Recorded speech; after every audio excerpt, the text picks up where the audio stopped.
మంత్రివర్గ విస్తరణపై మళ్లీ ఊహాగానాలు వినిపిస్తున్నాయి. గతంలో ఇదిగో అదుగో అన్న ఈ వ్యవహారం ఇప్పుడు కొలిక్కి వచ్చినట్టేనని భావిస్తున్నారు. ముఖ్యమంత్రి రేవంత్ రెడ్డి విదేశీ పర్యటన నుంచి తిరిగి వచ్చిన తర్వాత కొత్త మంత్రులు ప్రమాణ స్వీకారం చేసే అవకాశం ఉంది. కేబినెట్ బెర్తల రేసులో ఉన్న ఆశావహులు ఎవరో ఈ స్టోరీలో చూద్దాం.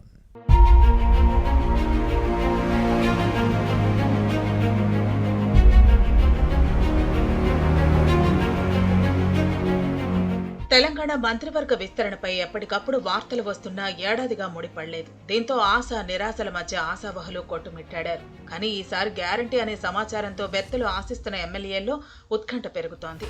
ఈ దఫా ముహూర్తం ఖరారైనట్టు సమాచారం. ముఖ్యమంత్రి రేవంత్ రెడ్డి విదేశీ పర్యటన ముగియగానే కొత్త మంత్రుల ప్రమాణ స్వీకారం ఉండొచ్చని భావిస్తున్నారు. ఫారెన్ టూర్ నుంచి ఈ నెల 24న రాష్ట్రానికి తిరిగి వస్తారు. జనవరి 26 రిపబ్లిక్ డే రోజు కొత్త పథకాల ప్రారంభోత్సవం ఉంది. దీంతో 2 లేదా 3 రోజులు బిజీగా ఉంటారు.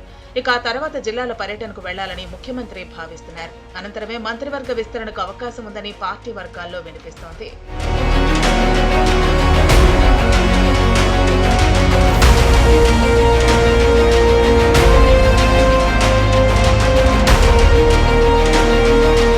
కొత్త మంత్రులను చేర్చుకునే అంశంపై ఇప్పటికే కసరత్తు జరిగింది. ఉమ్మడి జిల్లాలు సామాజిక సమీకరణాలను దృష్టిలో పెట్టుకుని కొత్త వారికి స్థానం కల్పిస్తారు.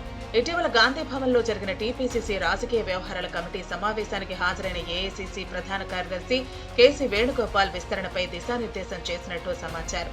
ప్రభుత్వం ఏర్పాటై ఏడాది పూర్తయినా పూర్తిస్థాయి మంత్రివర్గం లేకపోవడంతో విమర్శలు వస్తున్నాయి. దీంతో వీలైనంత త్వరగా ఈ క్రతువును కంప్లీట్ చేయాలని ముఖ్యమంత్రి రేవంత్ రెడ్డి భావిస్తున్నారు.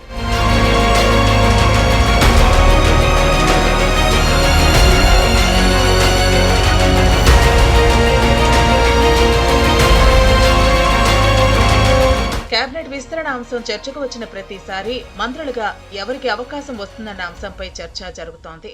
మంత్రివర్గంలో ప్రాతినిధ్యం లేని ఉమ్మడి ఆదిలాబాద్, నిజామాబాద్, హైదరాబాద్, రంగారెడ్డి జిల్లాల నుంచి ఒక్కొక్కరిని తీసుకునే అవకాశం ఉంది. ఎవరెవరికి బెర్త్ ఖాయమయ్యాయనే అంశంపై చర్చ సాగుతోంది. మరోవైపు ఉమ్మడి నల్గొండ, మెదక్ జిల్లాల నుంచి ఇద్దరికి అవకాశం కల్పించనున్నట్టు సమాచారం. ముఖ్యమంత్రి రేవంత్ రెడ్డితో పాటు డిప్యూటీ సీఎం మల్లు భట్టి విక్రమార్క, మంత్రి ఉత్తమ్ కుమార్ రెడ్డి, టీపీసీసీ నేతల అభిప్రాయాలను తీసుకున్న హైకమాండ్ 6 పేర్లకు గ్రీన్ సిగ్నల్ ఇచ్చినట్లు సమాచారం. ఉమ్మడి రంగారెడ్డి జిల్లా నుంచి ఇబ్రహీంపట్నం శాసనసభ్యుడు మల్రెడ్డి రంగారెడ్డి, పరిగి ఎమ్మెల్యే రామ్మోహన్ రెడ్డి పేరును పరిశీలించారని సమాచారం. అయితే వీరిలో మంత్రి పదవి ఎవరికి అనే అంశంపై గోప్యత పాటిస్తున్నారు.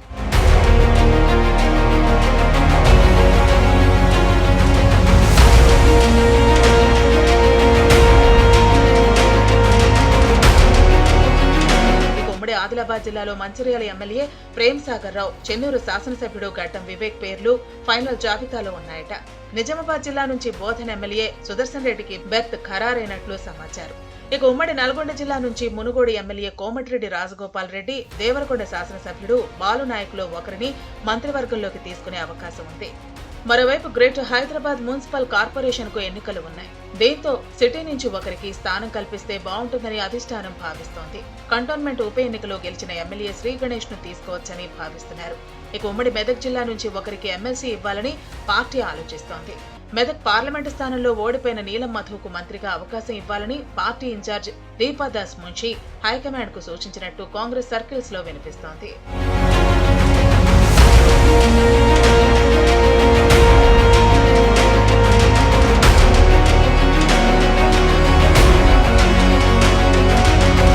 పార్టీ పదవులు, కార్పొరేషన్ చైర్మన్ల భర్తీ, మంత్రివర్గ విస్తరణపై నిర్ణయం తీసుకునే పూర్తి స్వేచ్ఛను టీపీసీసీతో పాటు ముఖ్యమంత్రి రేవంత్ రెడ్డికి ఇవ్వాలని ఏఐసీసీ పెద్దలు నిర్ణయించారని సమాచారం.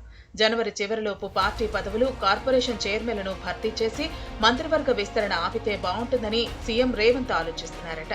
మంత్రివర్గంలో చోటు కోసం ఆశావహులు ఎక్కువ మంది ఉన్నారు. దీంతో స్థానిక సంస్థల ఎన్నికల ముందు మంత్రివర్గ విస్తరణతో చిక్కులొస్తాయేమో అని ముఖ్యమంత్రి భావిస్తున్నారు. మంత్రి పదవి ఆశించి భంగపడ్డ ప్రజాప్రతినిధులతో ఇబ్బందులు వచ్చే అవకాశం ఉంది. స్థానిక సంస్థల ఎన్నికల్లో కాంగ్రెస్ పై ప్రభావం చూపిస్తుందని రేవంత్ రెడ్డి సన్నిహితులతో చర్చించినట్టు సమాచారం.